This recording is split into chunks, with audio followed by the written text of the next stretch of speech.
So I'm just gonna, I have about an hour.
Use later in terms of new services. So that's one way of looking at innovation.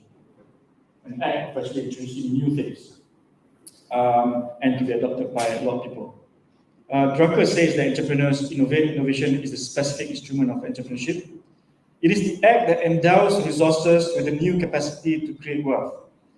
In some definition says that you have the same resource, but you do something different with that same resource to create new value.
You cannot just be an inventor.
People always say what the apple that falls into Newton's head.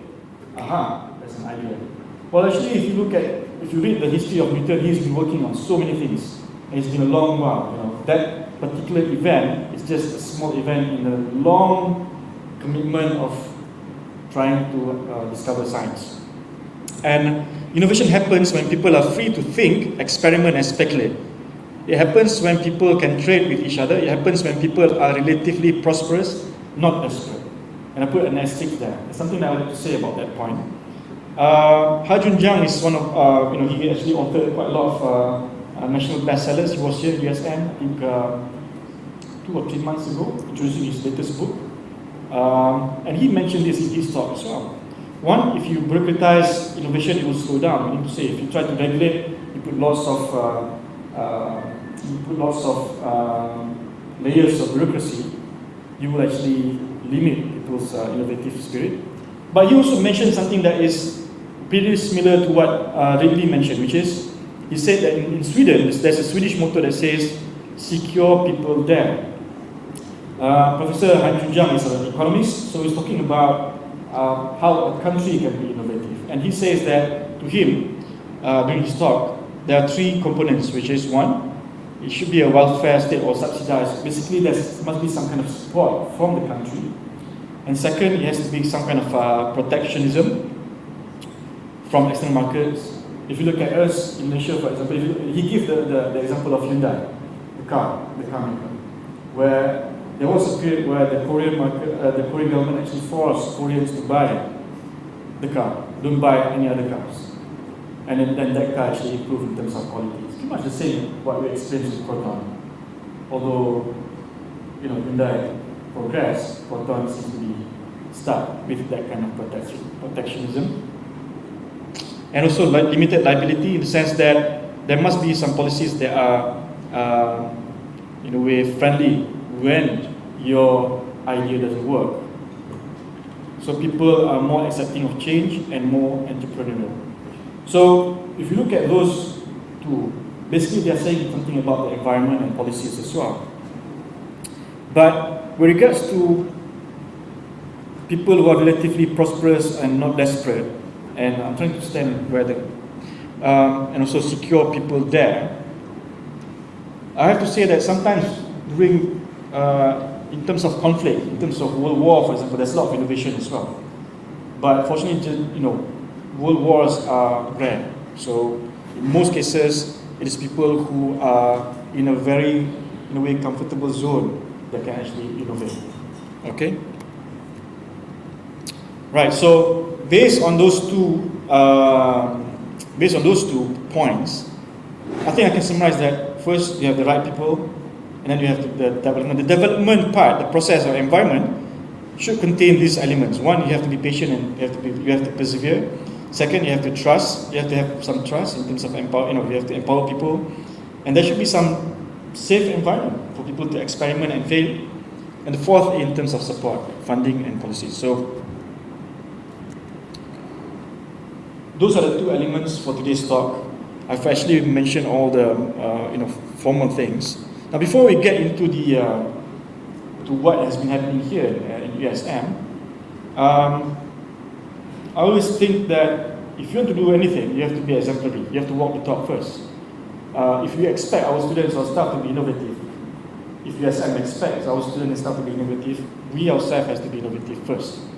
We have to show that we are willing to take some risk and to try to actually create a positive environment. And for this, because it's after lunch was good, and I know a lot of people are sleepy, so I've actually had this in Google form, where you can judge whether USM has been innovative for the past 3 years that I've been here. And where I actually list down a couple of initiatives that we've done over the years. Now, I'm not sure how most of you know this. A couple of things that I'd like to share with you is that at this point of time, one, USM is the university with the highest income compared to all 20 public universities. We are the first to have about 300 million ringgit in revenue before the end of 2020. That is, we collect more income the first 6 months of this year compared to what we collect in a year 2 or 3 years ago. And that income, we plow them back to all of you, students and staff. One. Second, we are now the highest in terms of Scopus publication for 2 years in a row. Last year and this year. We went from number 5, number 1.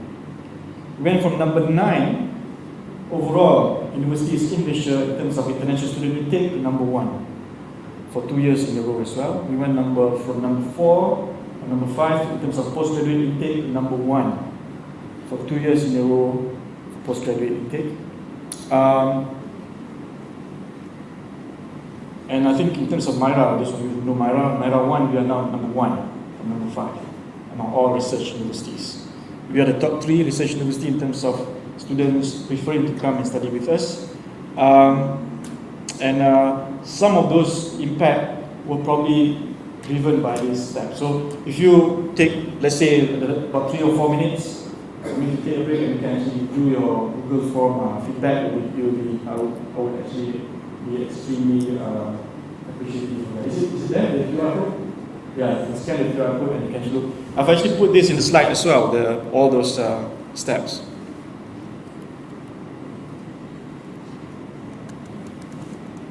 So what we plan to do is that you judge first how innovative are those steps, and hopefully by the end of the talk, we get the top 3 innovative initiatives that USM has carried out, and then I can actually elaborate on those things.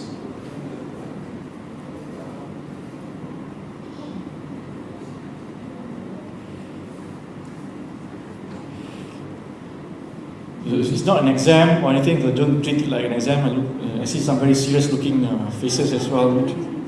Yes.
Okay, another 2 minutes perhaps.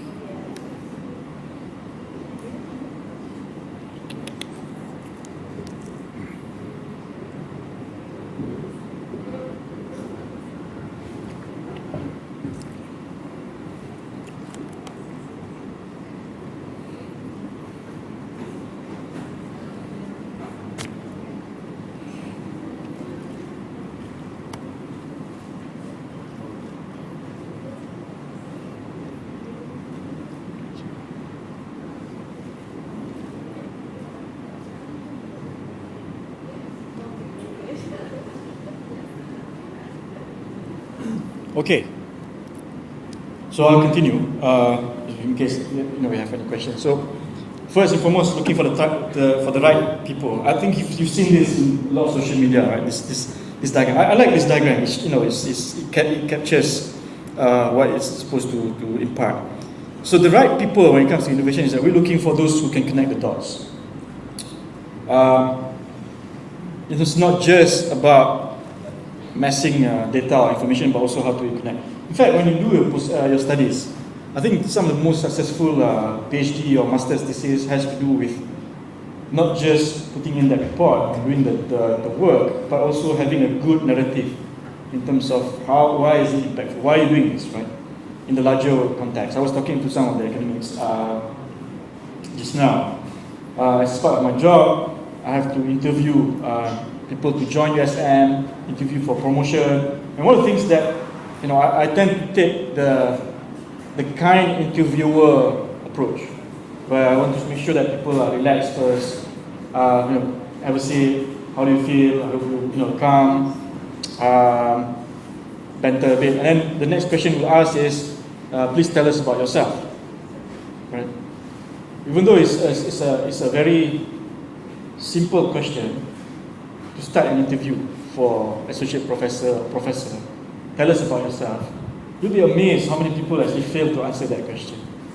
In the sense that they go everywhere and they talk about their non-professional life, They talk about their sad stories, blah, blah, blah, and all those things. And 90% of the time, when someone goes for a grant application or promotion as a professor, they fail to get promoted or fail to get the grant because they cannot give a good narration as to what area do you profess in, what is the impact of your study here, what are you doing. You tend to talk technical terms. And I think connecting the dots is extremely important for you to get the larger picture before you go to your area of expertise. Of course, we want to find people who want to make a difference, who are not happy with whatever, but not just not happy, they're willing to do something about it. And we have lots of people posting in lots of social media, putting down lots of other people's effort. And they stop at that. I think as postgraduates, as academics, we shouldn't be doing that. I think we should give a balanced view and also suggest how to solve things. But I think innovation also needs some grit. I've run my spin-off for 7 years now. It takes a lot of perseverance. You have to be gritty, a lot of rejections and all those things. I can share with you later. And how do we discover this? How do we intend to do this as an institution, as USM? The first and foremost is that we have to give rigorous academic training and research. It has to be rigorous. So when we come up with a PhD or master's project, it has to be rigorous. You want to push this talent. You want to discover rough diamonds. There's a saying that says, rough seas make good sailors. Right? Only rough seas make good sailors. So we don't make good sailors from accountancy. So basically, the rigor has to be there. And of course, we try to expose our everyone, whether they are academic staff or our students, with a lot of people, communities, industries, towering personalities, diverse cultures. It's good now that we have about students from at least 92 countries. We never had students from developed countries like Korea, from UK, but now we have them. We have students coming from as far away from South America. These are diverse cultures. This will allow USM to have a bit of that global kind of a feel to it, right? And of course, we try to expose everyone with the latest technologies. What's unique about USM in trying to discover the right people is we've introduced this live program for our undergraduates. It's led by Dr. Kumita. There are 5 of them. Dr. Kumita is the lead of the Fantastic 5. There's Fantastic 4, there's Fantastic 5. What we do in this live program is that there's no exam. We try to make it compulsory for all undergraduates first. And then if we have enough resources, we try to make it compulsory for postgraduates as well. It's a 3-week summer program. It's beginning school, where we teach our undergraduates. There's no exam, there's experiential point. We teach our students, whether they come from the health campus, whether they are engineers, whether they are social scientists. We teach them we teach them genomics and gerontology. The science of old age. So when we produce engineers, they become passionate and compassionate engineers. Genomics and gerontology. We teach them financial literacy. We teach them, and these are industries also come and actually be part of the teaching group. We teach them financial literacy. We teach them SDGs. They go to our living lab. They go to CMAX. CMAX is an ocean research center. They go to our archaeological site in Sungai Batu. Those of you who come from abroad, if you have time, please go and see. It's a 5,000-year-old archaeological site. It's about, an hour away from here. And we teach them computational and design thinking. So there's computational part of thinking, there's also design thinking. What else do we teach them? Greek and philosophy, and so on and so forth. There's Hebat. Hebat is basically trying to capture the soft skills of our students. And if you've not been there, please go to Minden 11800, which is in the main campus. Over there, we're experimenting with cryptocurrency. There's a VR headset, although there's a VR headset here as well in the library. If you want to try virtual reality. And a couple of more things there, IoT and all those things. So that's what we do in trying to discover talents, the right people. As an institution, in order to create more positive and conducive environment, one, remember just now when we say safe people there. And I know that a lot of postgraduates do face financial issues. What we've done is that we're trying to increase the number of scholarships available for postgraduates. This is why I talk about financial, when we make lots of money, we want to plow it back. Some of them is on scholarship, GRAs and all those things. And we try to find more competitions as well. Competitions are not limited to undergraduates. Postgraduates can also be part of competition, and it will beef up your CV. More industry and collaborating university placements. Again, it's not limited to undergraduates, postgraduates as well. We're trying to bring industries here. In engineering, we are opening a 30 million ringgit satellite ground station. We're probably going to open another 30 million worth of clean room facility for the IC industry. And hopefully more and more industries will come and open labs with us.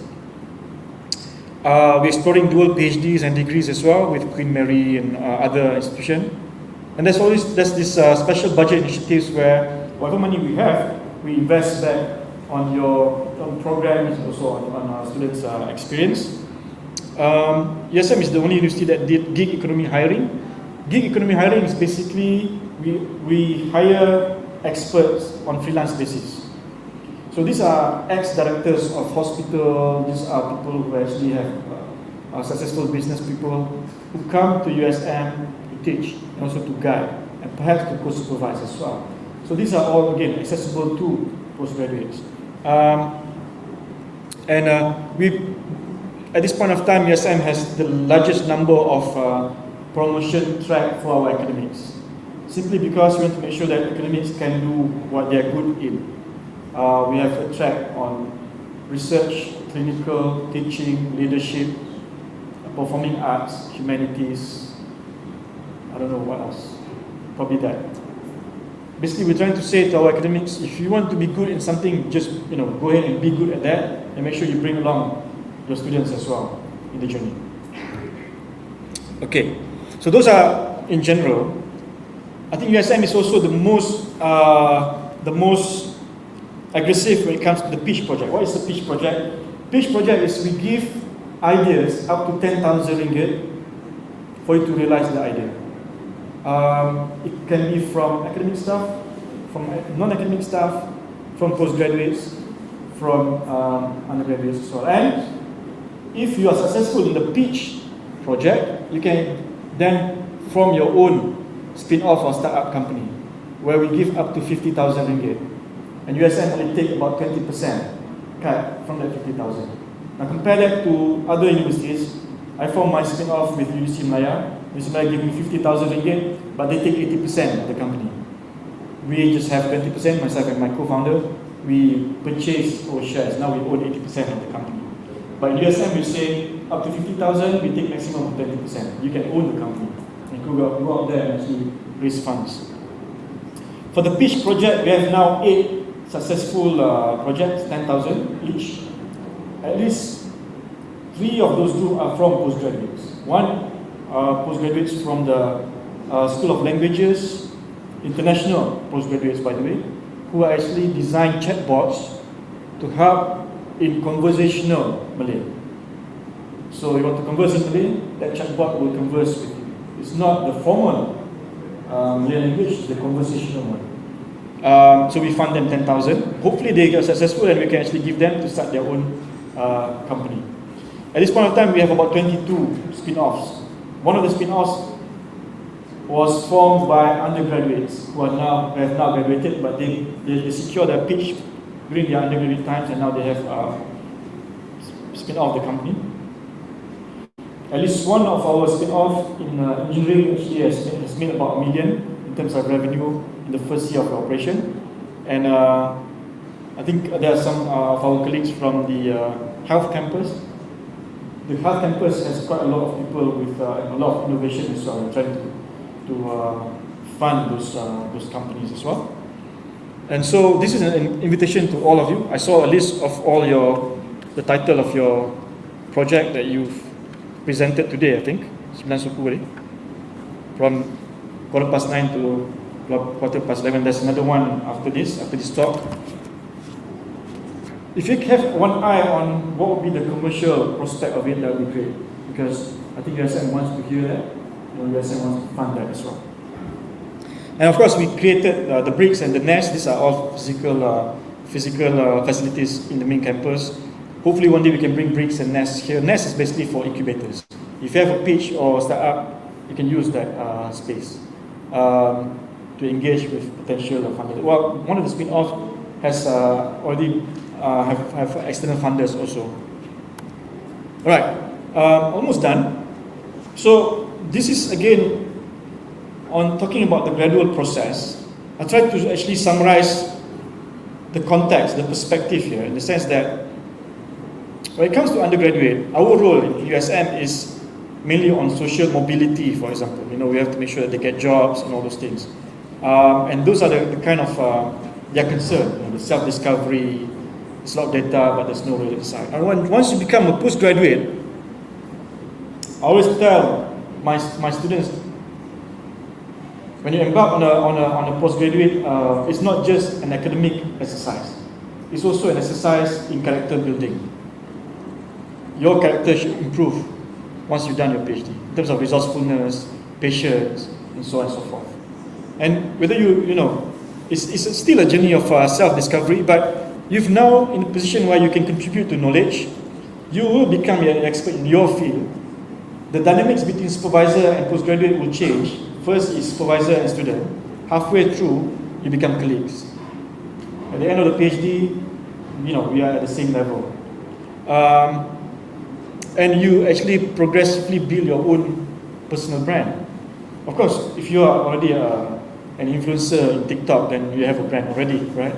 But this is more your research brand. You'll be sought after, and you gain more insights. And the expectation from academics, your supervisors, is that they have to move from. So there's a bit. It says they're senior academics, leadership and mentorship. A lot of people don't realize that once they become academics, they have to actually gain a lot of leadership skills, because you will no longer go to the labs. You will have to enable others to go to the lab. You become the research manager. You have to find the money, you have to come up with the report, find the money, come up with the report, and make sure that your students progress. And sometimes you have to ask them to progress even more than you. If you see any opportunities for your students to actually improve, progress, you have to try to make sure that you are the enabler of that. You can actually, those are all self-explanatory, but what I like to say is that in terms of USM, obviously we have to create the positive environment. We have to ensure rigor in research. The third point, which is be aspirational by setting the bar. So as we see, I have to also ask the question, where do you want to go, where do you want to be, when it comes to. But I think that again, it's already been distributed, and you saw the slides already, right? I think the slides have been distributed earlier. This is one of the worst jobs of a VC, where you have to actually behave like your parents, in the sense that, when you have kids, you want to push the bar for them. You are never happy. You always say, you can do better, you can do better, you can do better, right? Why? Because if we push the bar, then everyone will have to actually improve, and eventually, with continuous progress, continuous productivity, we get somewhere more significant. We get significant achievements. That's how it is. So it is the job of USM to actually continue setting the bar higher, right? Be a strong affiliation. If USM progress, you are now affiliated to USM. When I did my PhD, I spent my PhD about 3 years, 9 months. My thesis was just 120 pages long. During my Viva, there were 44 questions. We've done the Viva in 1.5 hours. But 2 weeks into my third year, my lab went off in flames. That was one of the largest fires in UK, 120 million pound initial estimate. So I lost about a few months worth of my work because it went up in flames. But I still completed in 3 years, 9 months. By the end, at the back, my PhD produced about four Q1 papers, 1 international patent, 19 conference papers, and I won about 3 awards while I was doing my PhD. And the awards that I won was because at that point, I wasn't affiliated to UM, I was affiliated to the ORC, Optoelectronics Research Center in University of Southampton, which is one of the best research centers in optics. So you use that affiliation, and people see that you are affiliated to this strong institution. They tend to have this bias, whether it's in terms of publication, whether in terms of you applying for awards, or additional grants or whatever. So it is extremely important for USM to be strong for you, in that sense. Do you get what I'm saying? And strong is hard. Strong is difficult. To be strong is difficult. It doesn't come. You will not be served on a silver platter. It needs everyone's commitment. So again, we are now in a place where we are strong financially. Our reputation is building, but we're not there yet.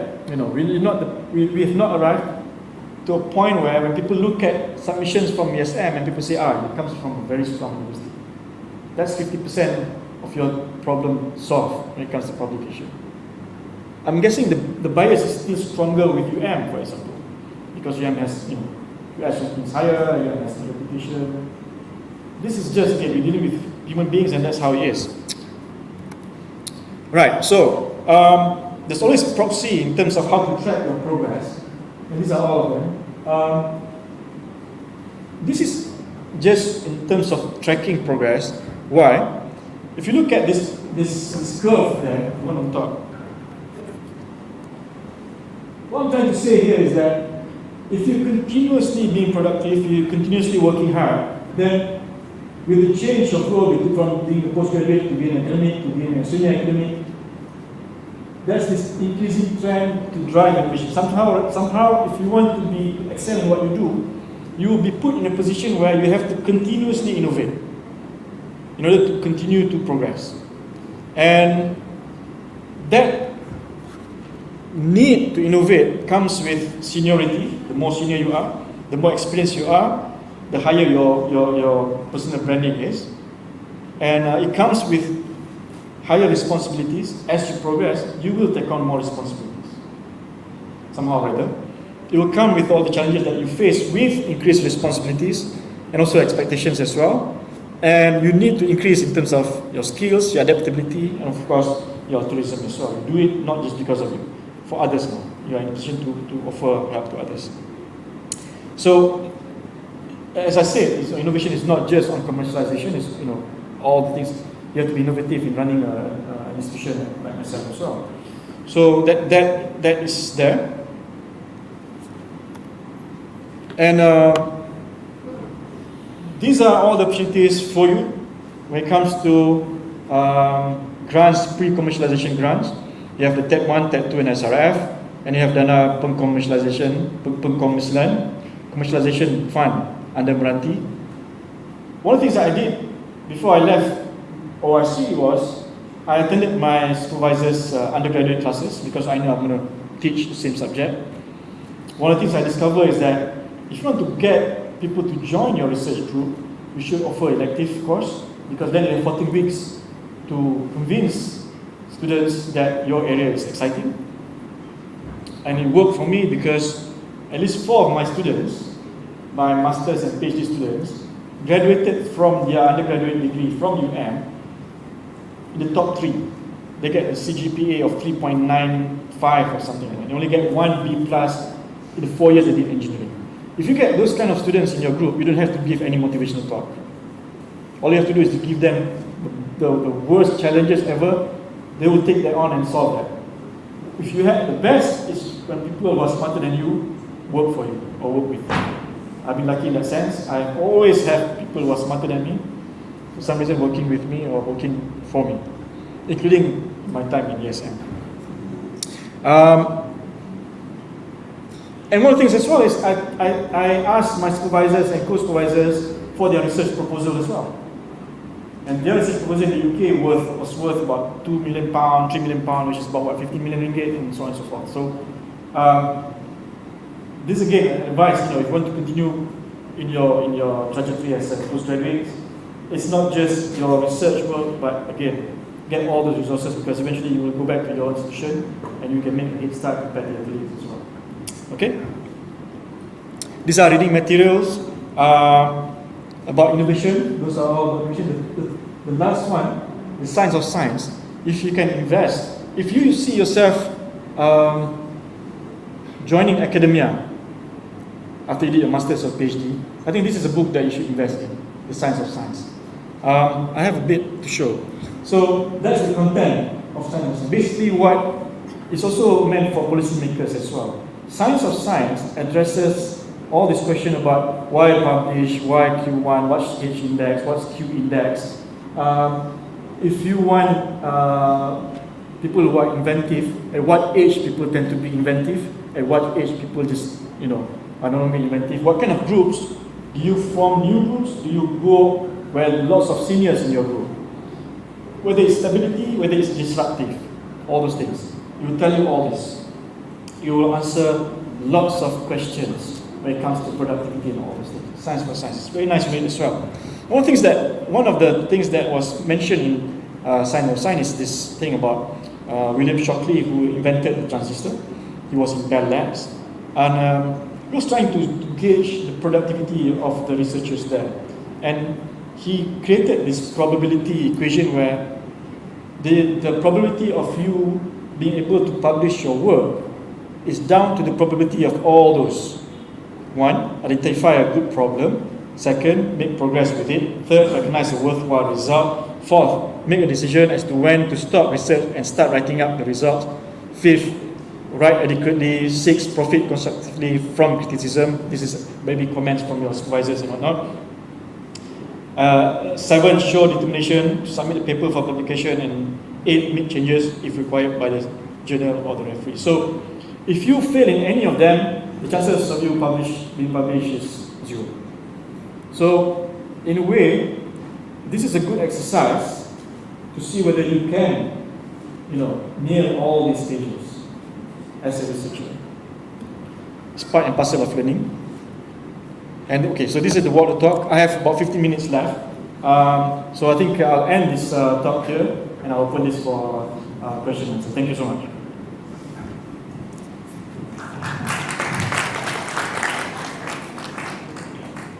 Thank you so much, Prof, for your enlightening session. So if any one of you have questions, please reach out to the nearest mic and let us know your question. Anyone? There's no right or wrong question or answer. Just to share a bit more, I just learned about last week that, so I did my PhD in ORC. My colleague in ORC actually formed their own startup as well called Luminicity. This was formed in 2017. Flexilicate, my startup, was formed in 2015. But Flexilicate was an accident. We didn't actually plan to make it as a company. And last week, these guys were purchased by Microsoft, this Luminicity, which essentially do pretty much what we in Flexilicate do as well. But they have about 30 years of experience doing research in the field. We have less than 10 years doing research. But it's very encouraging because I'm hoping that we can also progress as a company. Flexilicate sells to people like NASA, people like Johns Hopkins University, Columbia University, and some startup in the US as well. 99% of our customers are from abroad. And it's nice because until now, we've been making full use of myself being academic, having access to a pre-commercialization grant. Because pre-commercialization grant has almost zero string attached. So you can build your business without actually going to borrow money, without borrowing money from banks, essentially. And you have access to labs, you have access to postgraduates as well. So it's a very rewarding exercise. We created jobs and we created buffers for our postgraduates before they left to stay in the company while they finish up their minor changes or major corrections or whatnot. Okay, any questions? Anyone?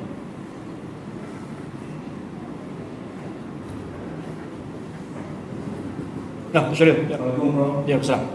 Thanks for coming here and give discussion with us. I have a question. Here in IPPT, we have a problem with the numbers of senior or mentor.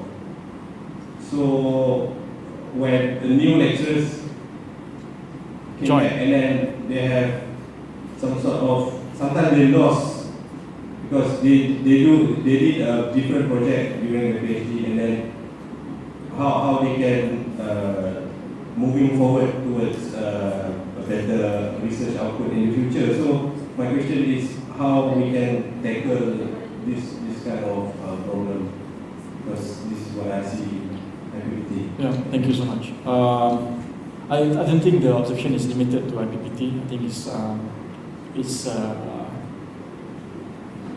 it's across USM, unfortunately. It's a difficult question in the sense that what we're looking at is a legacy issue, meaning to say that this has been happening for a long time.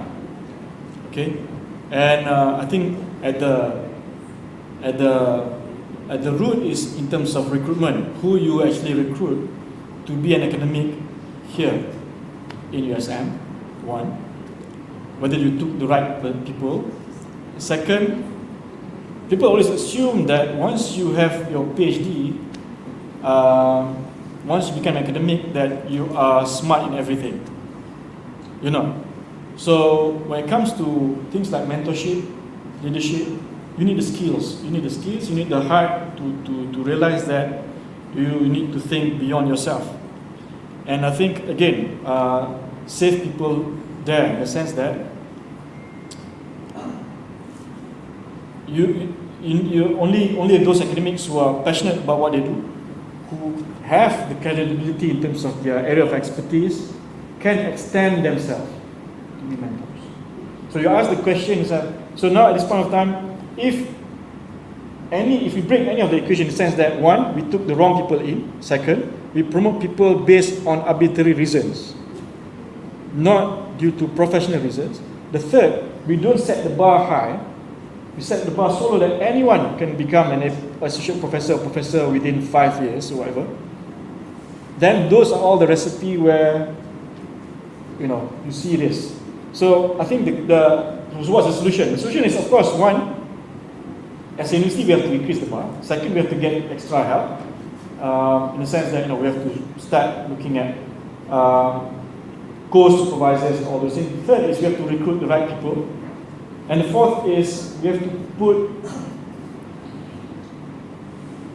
more in terms of training the junior academics, the young ones. So this is why under special budget for next year, I've insisted that the bursar put aside at least 6 or 7 million ringgit just to train young academics so that they become self-reliant.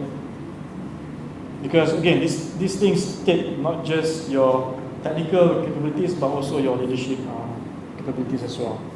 And so academics you have to also start reading things on leadership, things like the student there is reading Atomic Habits and how to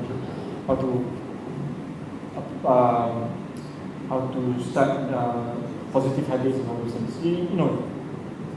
You need leaders in a sense. We don't have enough to begin with. Trying to, but you cannot solve what has been around for 10 or 15 years in 3 years. It takes time. But we're beginning to see more and more leaders who actually can bring others along as well. And we hope that the institution also improve and creates a positive and competitive environment. That's my answer. It's not an easy thing to do, to change the culture of an institution this large. USM has about 10,000 staff and 35,000 students. Here, in Penang alone, are 3 branches. Then in Kelantan, then we have one in KL, we have one in India. And now we also have an offshore program in Turkey, and we soon have a dual degree in the UK. And we're probably going to open another offshore this side of the world as well, in Middle East somewhere. So the more presence, the more the need for people who are innovative and also leaders. Any other question? Yes. Do you want to introduce yourself?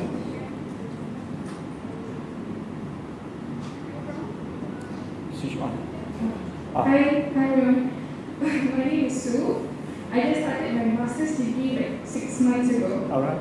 So I was actually wondering if there are any opportunities that USM offers for students who wish to undergo a short period of research attachment overseas. We do. So get to ask your supervisor or even IDS. The best is to explore those institutions that we have an MOU or MOA with, because in those MOU and MOA, there's this clause about no bench fees. Bench fees tend to be the limiting factor. And then when it comes to travel, you can ask IMCC to cover some of the expenses to travel and also for your daily stipend as well. So, but I think I highly encourage that you do that. Is there any website that can be put to? Because IMCC restaurant, they only follow up to 4,000 ringgit. Yeah. You can go to IPS and check with IPS. Mm-hmm. You also have to go to the dean's or director office to see. Okay? But it's great. Another thing that we can always do, the trick that I'll play when I supervise my students is that we always have a co-supervisor from another university. So then, if you want to send our students across, they become the guest. It's not kind of an exchange. And it's always the intent is to build the students' capability and also CV as well. So one of the most rewarding things that happened was that because of the startup that we make and also the facilities that we have in UM, most of my master students went on to get full scholarship to do their PhD in top research centers in the world. And it feels great. And some of them now are doing postdoc in Harvard Medical School, in EPFL in Switzerland, all those things. So it's very rewarding when you see your students progress better than you. So please, I like the attitude. So yeah, try your best. And even if it's just if it can't be 3 months, you can just go for a month, and just absorb the whole culture, the buzz, and I'm sure you can come back with a better perspective as well. So again, this is something that I like to highlight. If we become a strong institution, then people will naturally look for us to co-supervise, or we can partner with strong institutions. The MITs or the Harvards will not come to USM. If that happens, it will be on a personal kind of basis, right? I know people from MIT and they can co-supervise. Unless, of course, we as institution actually improve. We already have been approached by top research universities in China and in Korea, but not from the US, some from UK as well. So UC Davis, and they wouldn't touch us. So that's this cycle that we have to obey, law that says you have to improve. And I think postgraduates are also there to help us. You're going to make us look good based on your performance and achievements as well. Okay, any other question? Yeah. Assalamualaikum, Doctor. First and foremost, thank you for being here with us today. We really appreciate it. So I would like to ask about character building. Okay, so I totally agree with you that the character building is something that is actually unique throughout the journey. I always tell the students whenever I get to see them, you are going to get your PhD or Masters at the end of the day. The journey will be different. Some, smooth sailing, some bumpy, and some bumpier than the rest. But at the end of the day, you're going to get it, right? But what is most important is what happens between or along the journey. So that is actually what builds or what makes you you. Okay, so in that sense, we want students students who are strong and positive in character. You can be bad and negative, so we don't want that. We always want postgrads at the end of the day. You get your master's PhD, you have a very strong positive practice. And you can, in my opinion, you can only get this when you are exposed to things outside of your lab, right? So it means that you have to engage with communities, you have to have engagement with industries. Unfortunately, some of the students, they don't look at this as something that they want to do during their master's PhD. Their priority is, I just want to do my lab work, I just want to get it done, I get my degree and that's it. I'll do community service later on, I'll do industrial engagement later on, once I settle this. But, so what would be your advice, or how can we address this so that we can get a very good postgraduates at the end with all these good graduates? Thank you. Thank you very much. I'd like to share a personal story. How many of you have been called useless by your boss? You? Useless. How many? So, I'm glad to say no because as the VC I never call people useless. But so I tend to get straight A's whenever I work, but so I did my masters because I didn't get first class for my degree in Manchester because I looked down on someone. I was arrogant at that point. So I think God wants to teach me a lesson: do not be arrogant. You don't get first class by a few points. So I joined the academia to do a masters. I didn't want to become an academic. I want to be a CEO of a company and drive a large car and earn lots of money. Eventually, I become a CEO, but CEO of a university. Anyways, so when I came back, after my masters, I taught for 2 years because I have a service contract. And one day I met my dean, I looked up to him. He was the winner of the Anugerah Scientist Muda Negara, the National Young Scientist Award. I thought, I don't know him, but I told myself, I'm going to be like him or maybe better. So one day I went to see him. We get into a discussion and eventually he said, you know what, you Rafiq, you are useless. You didn't contribute anything to the faculty.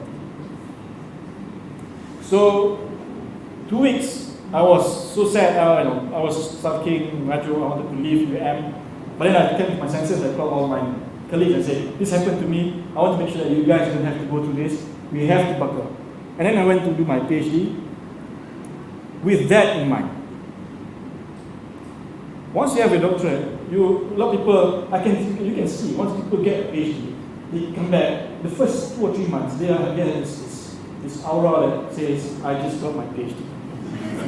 That's okay, it's okay to celebrate, but once you come back to an academic institution, you are the lowest, the small fry, because everyone else have a PhD. Anyways, so when I went to do my PhD, it was because I was called useless. I didn't want to wait for University of Malaya turn.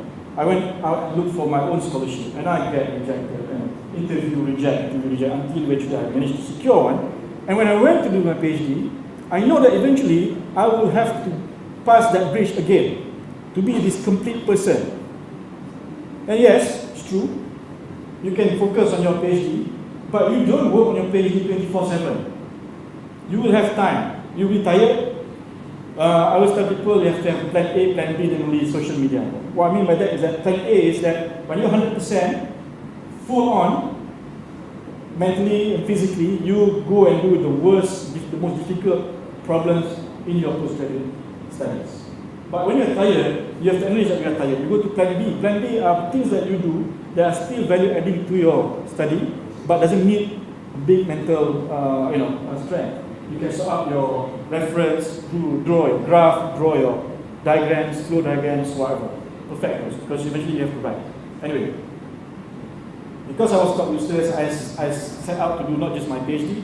I attended all the courses on public speaking, on presenting your technical papers, on writing a book chapter. I attended courses, my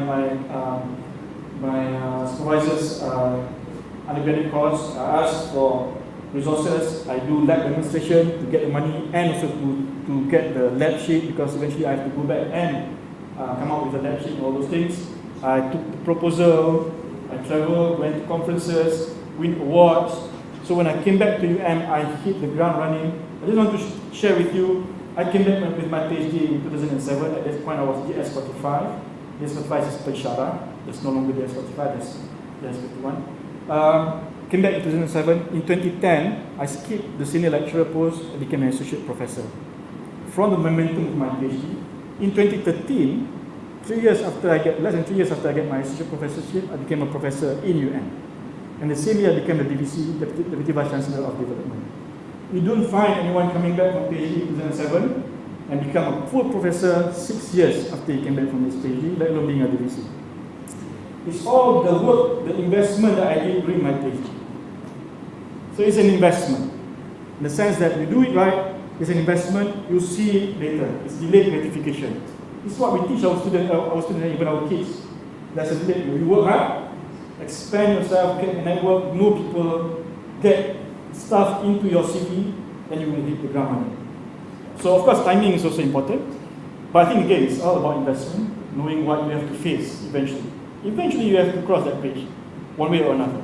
You might as well prepare that early. That's my advice. It's true.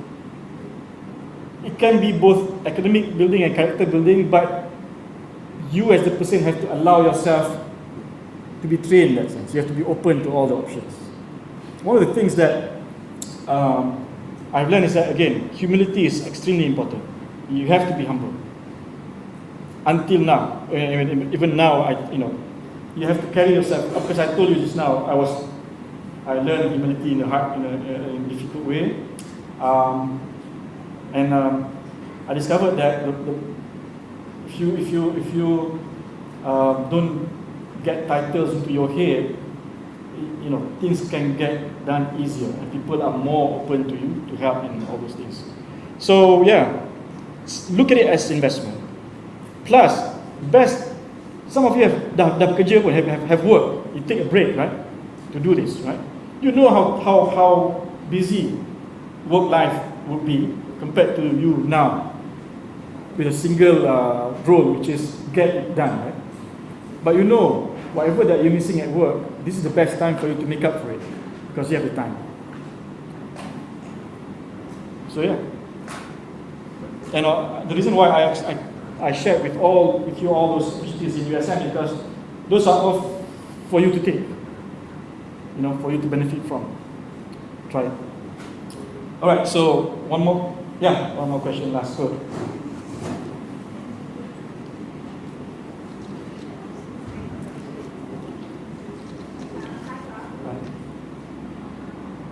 Hello, Prof.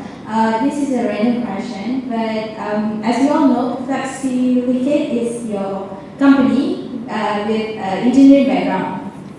So we know engineering involves a multidisciplinary approach where it comes from different backgrounds, right? And there's a lot of innovations coming from engineering background. So as a science students, how are we going to able to fill in the gap between engineering and science, or for us to be able to get into engineering company, but not doing engineering, but related to science, which will lead to engineering innovations and all. Thank you. Thank you. I think most of you are in the best position when it comes to innovation. Why I say that? And engineers are supposed to find how do you get this to work, right? But the challenges are what you are doing now. So one of the largest grants that we managed to secure is about 1.9 million under Dengue Tech Challenge. So what we do is that we are engineers doing optics, we do sensors, but we need to sense something of benefit to mankind. We chose dengue. So dengue comes from people from your background, the microbiologists, and that's again the reason why I say humility is important, because we go out there and we say we don't know this, we need to find help, and we need to choose a partner that can help us, and then we go along the journey. Everyone gains in terms of the grant, in terms of studentship and whatnot. So I think the key there is not about being innovative, because we are sitting on areas where it is quite fertile when it comes to ideas or challenges that you have to face. But what's important is second is why would people want to choose you to collaborate? Why would engineers notice you and want to work with you? You have to earn that. You have to earn this time.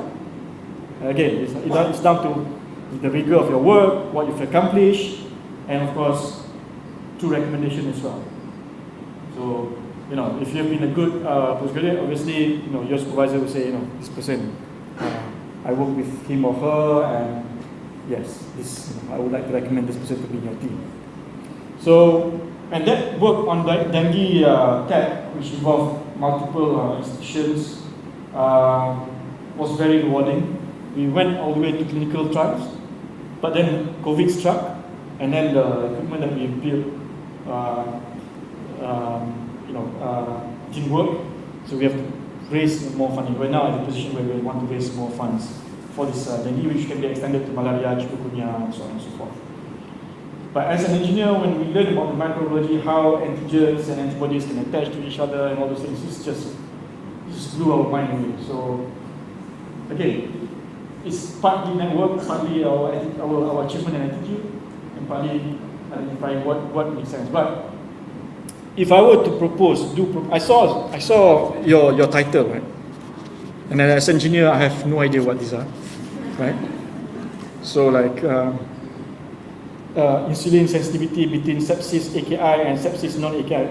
So whenever I teach my students, if you want to apply for a grant or even write a paper, don't stop at that. You have to go with this just now. For what application? Right?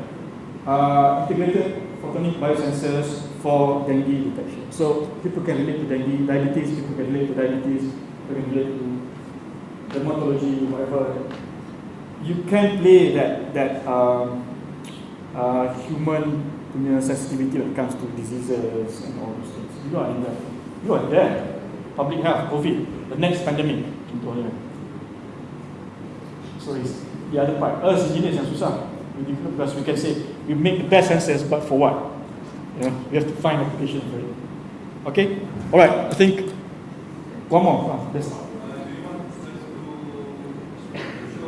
Sure. What's the result of the what was the result of the Google form?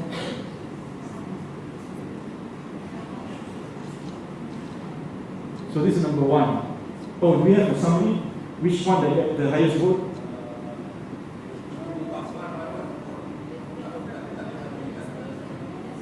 So this is number 1. Number 2? So 23%, 18%. Number 3, 29%. Number 4? Okay, number 5. Number 6. Number 7. Number 8. Number 8.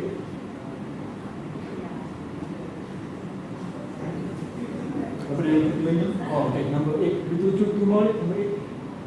No, number 8. Okay. Oh, kalau IPPT, you guys are biased. Ah, 11. Okay, lagi 12. 12 and 13. Okay, so based on that, I can say that the most innovative throughout the 3 years was IPPT's brachytherapy.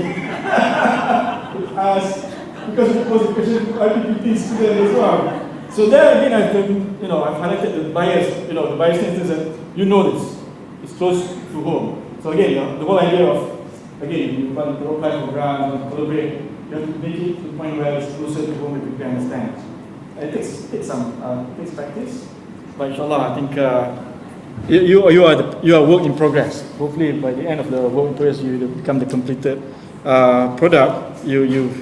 All this makes sense to you. All right. Again, I wish everyone all the best.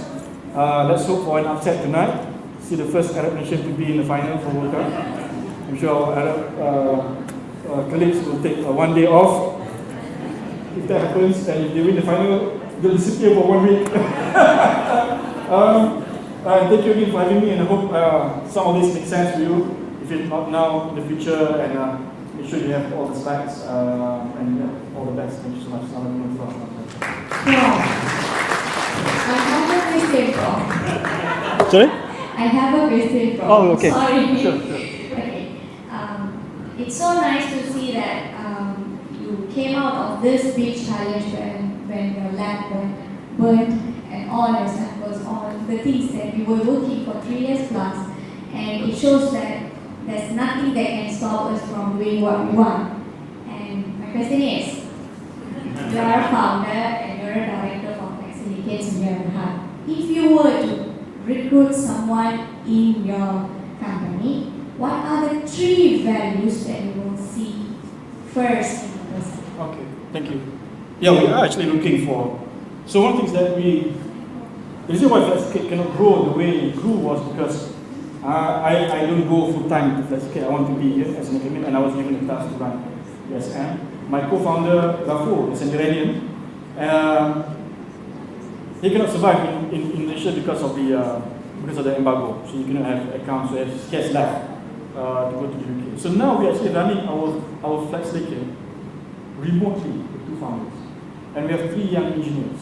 And we've grown our revenue compared to last year by 30%. I think we will close the account by about $500,000 and net profit about 150,000 because it's a tech company.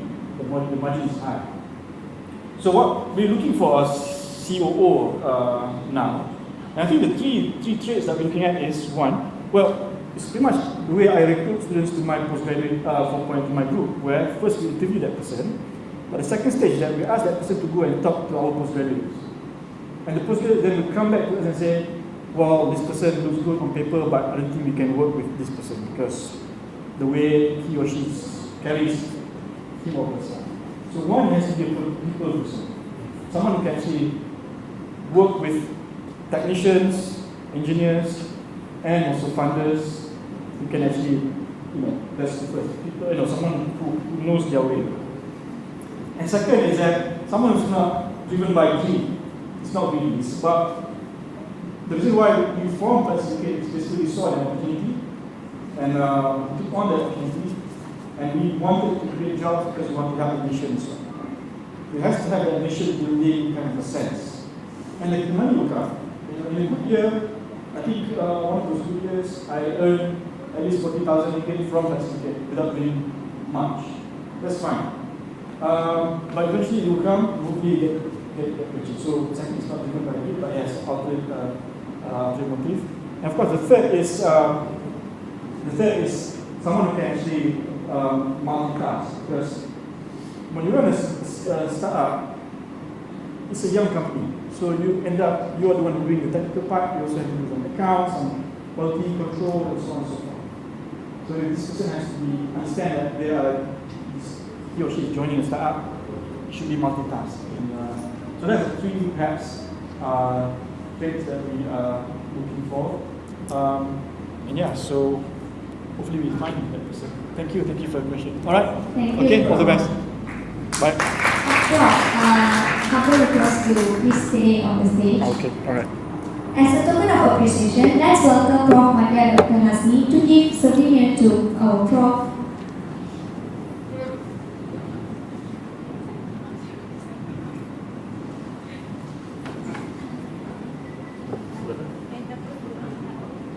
I always use these books. So hopefully these are books. Terima kasih banyak.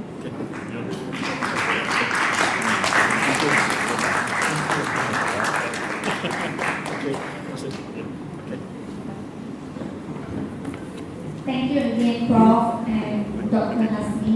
Thank you so much. With this, we would like to call upon our presenters for the third oral presentation session. Now, I would like to invite Ahmad